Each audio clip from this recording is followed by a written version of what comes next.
경매로 월급 외에 매달 들어오는 수익을 꿈꾸는 여러분 채널에 아주 잘 찾아 들어오셨네요. 반갑습니다. 부동산 취득에서 가장 싸게 취득하는 방법 중 하나인 경매는 처음 시작할 때부터 언어의 장벽이 존재합니다. 분명 한국말인데 알아들 수 없는 말들이 쏟아져 나온다는 것이죠. 이 어려운 말 때문에 경매를 포기하시는 분도 적지 않게 있다는 것도 사실입니다. 그럼에도 불구하고 이 용어들을 공부해서 부동산 재테크수다인 경매를 하려는 여러분이 계속 늘어나고 있습니다. 이 영상에서는 경매에서 하지 말아야 할 것 5가지를 설명해 두었습니다. 끝까지 시청하셔서 주의점을 확인하시고 경제적 자유를 누리는 토대를 마련해 보십시오. 경매에서 어려운 용어가 많이 나오는 이유는 법원이 부동산을 판매한 것 때문입니다. 경매는 돈을 갚지 않은 사람이 부동산을 법원에서 강제나 임의로 팔아 돈을 빌려준 사람에게 갚게 하는 것이 근본 목적입니다. 그렇기 때문에 우리가 평소 사용하지 않는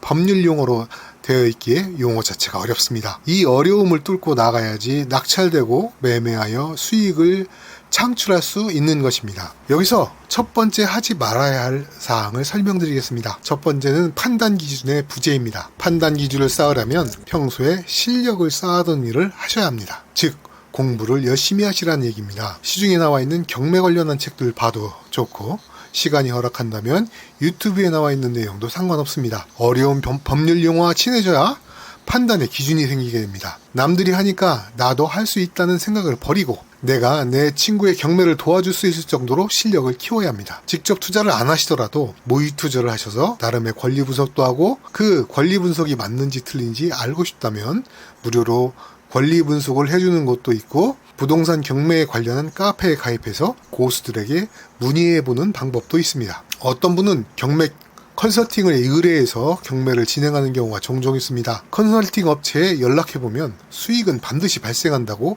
온갖 감언이설로 여러분의 판단을 흐리게 하는 경우가 있습니다. 컨설팅을 맡기면 높은 가격으로 임대가 되든 안 되든 재매각이 되든 안 되든 그 사람들은 별로 상관이 없습니다. 그냥 낙찰받아 수수료를 챙기는 것이 그들의 궁극적인 목적이라고 보시면 됩니다. 괜히 걱정해주는 척은 옆집 아주머니도 할 수 있는 것이라는 것을 잊지 마시기 바랍니다. 두 번째로는 물건에 빠져들지 않기입니다. 무슨 말이냐면 내가 판단해서 좋은 물건이 있으면 경매 검색에서 그 물건만 보이게 됩니다. 다시 없는 기회이고 이 물건만 낙찰받게 되면 수익이 많이 발생될 것만 같은 물건이 있을 것입니다. 저도 94년도 첫 차를 프라이드를 샀었습니다. 그때 차를 계약하고 빨리 차를 받겠다고 영업사원이 옵션에서 파워핸들이 빠진 바로 나오고 금액도 30만 원이 싸다는 말을 믿고 계약한 프라이드가 아닌 프라이드 베타로 무파워 차량을 인도받게 됩니다. 처음 이틀은 차를 빨리 받아서 좋았죠. 그런데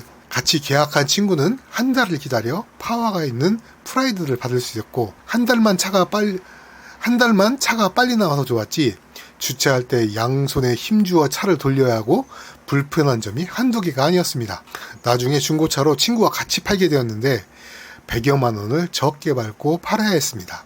그때 제가 한 달을 기다렸다면 힘들게 운전하지도 않았을 것이고 중고차도 100여만 원은 더 받을 수 있었을 것입니다. 이처럼 좋은 물건은 다음에도 얼마든지 나올 수 있다는 얘기입니다. 물건을 보지 말고 수익률, 공실률을 먼저 파악하시기 바랍니다. 세 번째는 부정확한 시세 파악입니다. 부정확한 시세 파악이 일어나는 가장 큰 이유 중 하나가 빠른 수익을 위하여 손품만 팔고 발품은 팔지 않는 데서 비롯되는 경우가 많습니다. 무슨 얘기냐면 경매지의 검색 후 포털에 부동산을 검색하여 이 정도면 조금이라도 남겠지 하며 입찰을 시도하는 경우입니다. 임장도 대충 부동산 한두 곳에서 해결하고 그마저도 귀찮으면 검색한 후 나와 있는 부동산에 전화해보고 시세 파악을 하는 경우도 있습니다. 손품보다 더 중요한 것은 발품임을 잊지 말아주시기 바랍니다. 네이버 부동산에 나와 있는 가격은 집주인이 받고 싶은 가격이 가격인 호가이지 거래 시세는 아니라는 점 잊지 마십시오. 시세 2억짜리 물건이 있는데 네이버 부동산에는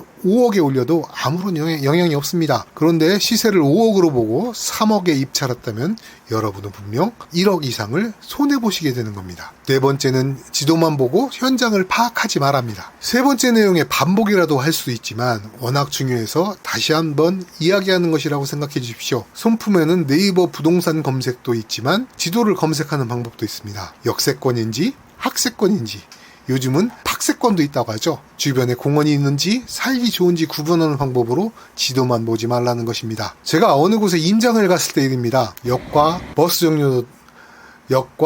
정류장도 걸어서 10분 내외, 초중학교도 걸어서 10분 정도 있는 나홀로 아파트였습니다. 그런데 그곳 하천에서 썩은 냄새가 올라와 여름에는 문을 열 수도 없는 지경이었습니다. 현장에 가서 일을 확인하고 입찰을 포기한 적이 있습니다. 냄새는 절대로 지도에 나오지 않더라고요. 경매 물건에 초인종을 눌렀더니 초등학교 3, 4학년쯤 보이는 꼬마 아가씨가 나오거든요.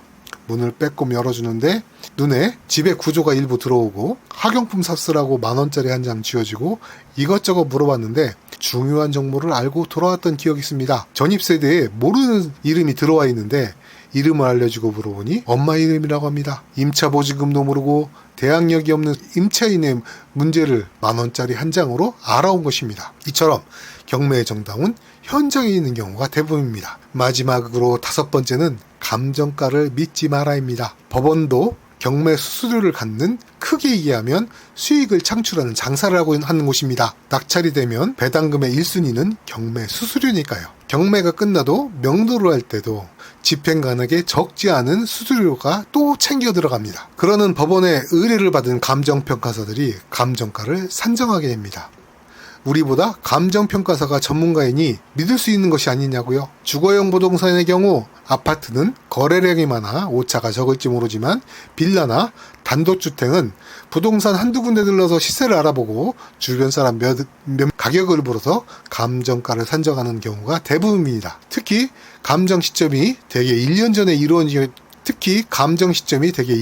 이루어진 경우가 많아 현 시세하고는 차이가 존재합니다. 감정가는 감정가이고 시세는 손품과 발품을 팔아 알아내야 되는 우리의 숙제와 같은 것입니다. 숙제를 못해가면 벌을 받거나 점수가 낮아집니다. 경매인에게 수익이 낮거나 손해를 봐야 되는 상황이 됩니다. 유튜브를 제작하면서 여러분께 이야기할 거리를 찾으려 공부를 열심히 하게 됩니다. 스터디셀러 위주로 경매에 관련된 책도 읽어보게 되고 다른 크리에이터의 유튜브도 찾아보게 됩니다. 그러면서 여러분이 어려워하는 주제를 찾아 영상을 제작하고 원고를 작성하면서 여러분과 나누고 싶은 말들을 정리하며 즐거움을 느낍니다. 비록 채널이 작아 구독자도 별로 없고 조회수도 얼마 나오지 않지만 그것에 연연하며 영상 업로드를 게을리하지 않으려 내 자신을 항상 채찍질하고 있습니다. 한 분의 시청자도 제게는 아주 소중한 가족임을 잊지 않겠습니다. 지금까지 경매에서 절대 하지 말아야 할 것 5가지를 살펴보았습니다. 부지런한 농사꾼에게 나쁜 땅이 없다는 속담이 있습니다. 부지런히 물건 검색하시고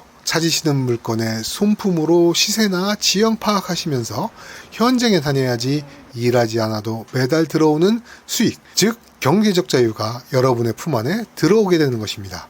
혼자 가지 마시고 함께 갑시다. 멀어 보여도 같이 도란도란 이야기하다 보면 어느새 목적지는 우리 앞에 와 있을 것입니다. 안녕히 계세요.